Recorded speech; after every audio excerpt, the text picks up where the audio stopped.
1, 2, 3, 4, 5, 5, 4, 3, 2, 1, end of test. This is Houston, contact with a test 1. Roger, you're loud and clear here also.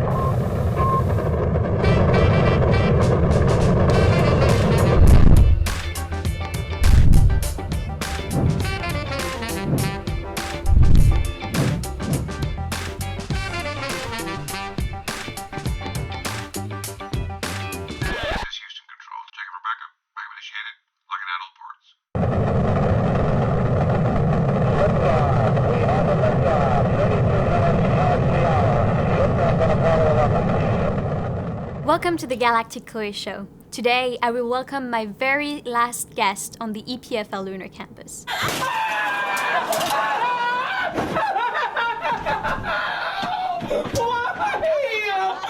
would you do that? For the 20th anniversary of the IC School, Professor Carmela Troncoso. This Spanish researcher has followed quite an unusual path and is now working at the EPFL Engineering Laboratory on privacy and security.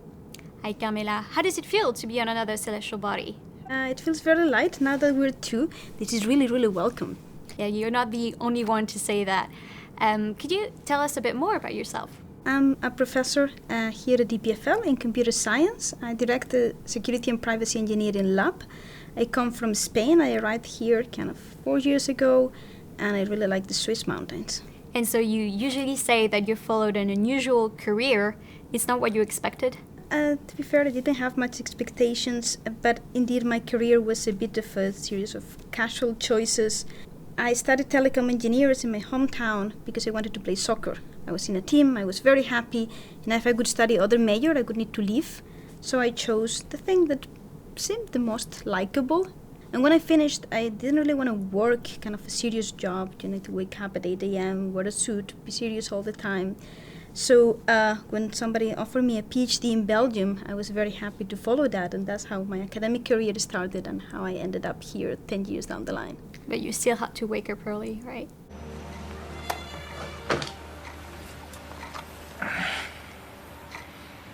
Oh, fuck. Oh. Fuck. Yeah. So now you're studying privacy and security. What is it exactly? What are you doing? So what we try to do when we live in the offline world, right? We have a lot of means and techniques that we have developed to protect ourselves. Like how I talk to you is not the same thing I talk with my wife. It's not the same thing I tell my mom. We close our doors, we close our windows. Now when we move to the digital world, things change. So what we try to do is to build tools and techniques that allow us to have the same experience we have online, the same kind of protection, our own protection, but in the digital world. And your most recent work for the public has been the Swiss COVID app, right? Yes. How did you contribute? We designed the main protocol, that is how phones interact with each other. And what we did there is, indeed, when we're trying to do this contact tracing, the first idea that it comes is I need to track people. I need to know where they are to tell them they were together. A dialing tone. And that's quite an achievement because it's one thing to transmit a conversation. It's another to transmit accurate digital information. Now, an extension at the Research Institute in Chelmsford, which has perfected this technique. But we design a way of doing this in which that information is not necessary. So you can have this application without having actually any kind of intervention in your life. No data is collected. And the system itself does not become a new place to be insecure or to not be private. You just can continue your life normally, as I was saying before. So with this application, my data is completely protected. Yes, there is no data that leaves your phone that can be used for anything else that is not to just tell you if you have been with someone else, but nobody else knows where you were, if you were with people. If not, only at some point your phone may learn if you have been in contact with a COVID-positive person.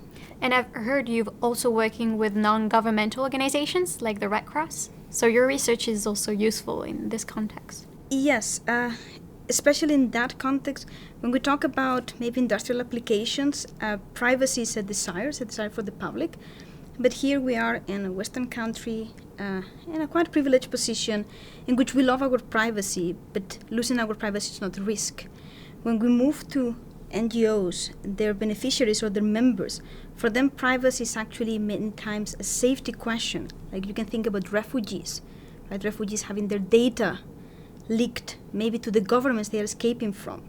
So for them, having this type of technologies is very important, and we have worked with journalists, we work with the Red Cross in providing them with digital solutions that enable them to enjoy all of the advantages that we like, and that like efficiency, fast, it's nice, it's convenient, but without incurring in the risk that sometimes these technologies could put these people that are the most sensitive people.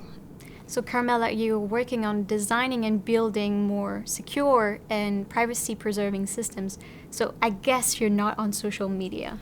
I only use Twitter and LinkedIn, and mostly for professional purposes.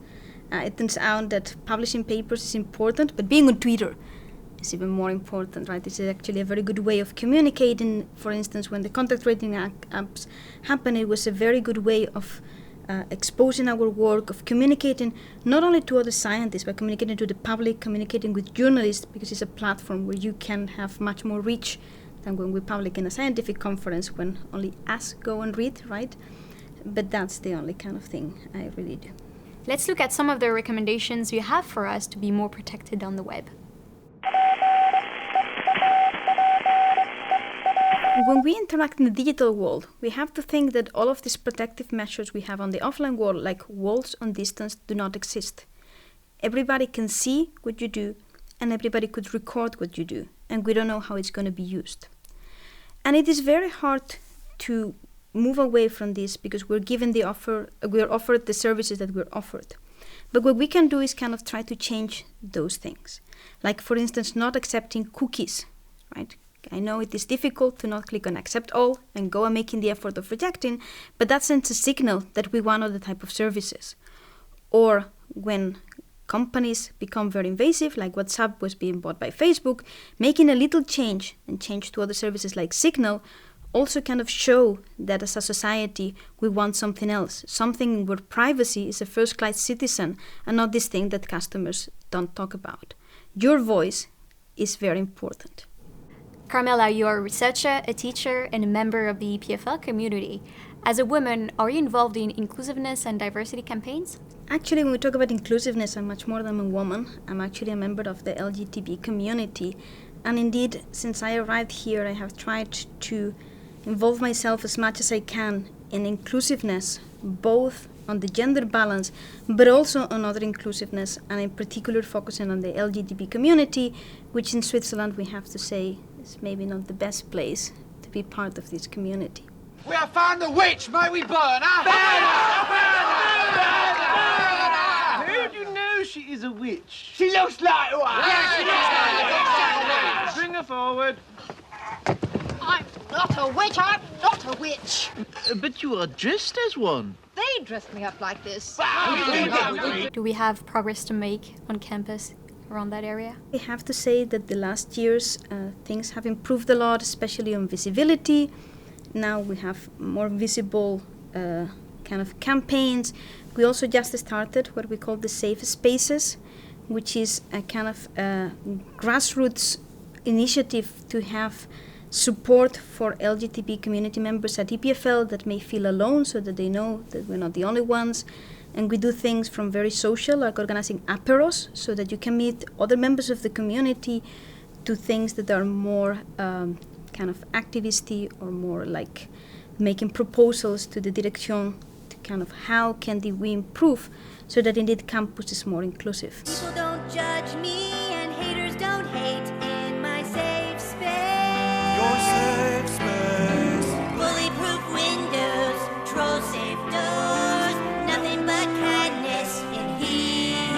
You might call me a pussy, but I won't hear you in my safe space. My safe space. And as a professor, you feel we're moving towards the right direction? As a professor, I think our role is very important because we are a role model, right? Like what we do, what we say, how we react about these kind of things is extremely important.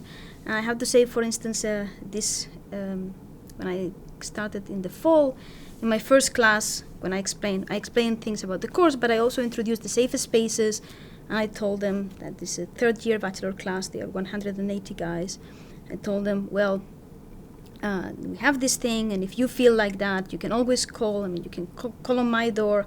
If you feel that calling on a professor is very intimidating, there are other people. And it was very rewarding because on my anonymous survey, one student actually said that he or she, like I don't know, was very happy to hear this thing because indeed sometimes it feels very lonely. Let's learn a bit more about you with your logbook, Life from the Moon. Engineering or soccer? Engineering? Digitalization or privacy? Privacy. Teacher or researcher? They're the same thing. Carmela, doing research in your field might be quite scary sometimes. How do you see the future? Indeed, sometimes it's very scary because you get to really learn and investigate the kind of things that go wrong and how they can go wrong. And I think the future, we need to think a lot about it as a society. We're moving to this digital life, which, as we said before, is very convenient, is very nice, but it also kind of has been becoming a shift of power from our public institutions to a lot of private companies that now support all of these infrastructures. And the real danger here is not so much focusing on maybe privacy or security, but actually focusing on power and the kind of the power they have to change things, or like now with the Ukraine-Russia war, and when we see Google deciding they're gonna stop the market there. It may be nice, but it also shows that they have the power to maybe stop a nation, and then we need to rethink if that the future we want or not. A is for Axiom, your home sweet home. B is for by and large, your very best friend. Time for lunch. In a cup. Feel beautiful. It's the new year. Stunning. I know, honey. Men. Attention, Axiom shoppers. Try blue. It's the new red. Ooh. And what is the role of those big tech giants in privacy and data security? Well, they are in the middle of everything. They mediate most of our actions. Even when you use an application, an app on your phone, and it's not from Google, Google is still underlying, or Apple, underlying in the operative system and gets part of this information. How they use this information and how they start to distribute it, again, it makes them a mediator, right, in our private lives, in our public lives, in our relationship with public and private institutions, and in our private relationships. And how they are starting to modify those by allowing some things or not may make a huge difference about how our children actually are going to perceive society. And now we're at the beginning of a new revolution with artificial intelligence. How do you think this will shape the future? I think with artificial intelligence, I have the feeling that we're running a little bit too fast. With many other technologies that we're revolutionizing, the pace was slow. If we think about the automotive industry, about the plane industry, if we think about medicine, every time we're going to do something, right, it takes a long time until humans are actually exposed. With artificial intelligence, this kind of slow path does not exist. Things go very fast. People have an idea, they get data, they train a model, and then they use it. But we're starting to see how this may not be beneficial and may have many problems of discrimination, of making bad decisions because models are not perfect. And I think that the revolution, it will revolutionize many things, but we need to take a step back and think really about when this revolution will actually take us to a better future that we like, and where it actually will take us to maybe a place that is not the kind of society that we would like to live in.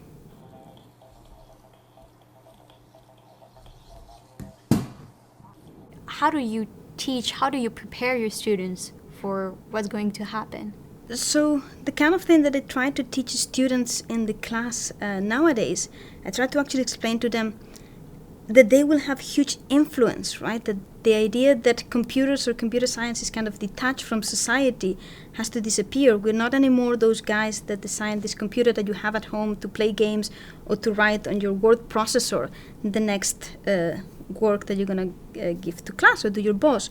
We're the people that actually design how humans mediate and communicate with each other. So we have a very, very big responsibility when we do something, because we may change how society looks like. So they should think twice, not only about how good would it be, but also about what am I changing, and is that the future where I want to live, or maybe not, and maybe they should change their ideas or modify them a bit. Carmela, researcher, activist, and former soccer player, thank you so much for joining us today, and I hope that the next generation will be ready for the challenges coming ahead. Thank you very much for the invitation. Don't underestimate the power of your voice, be it within a scientific field or to advocate a cause. This was our very last Moon Guest. The last episode of the Galactic Chloe Show will be the next one. Don't miss it.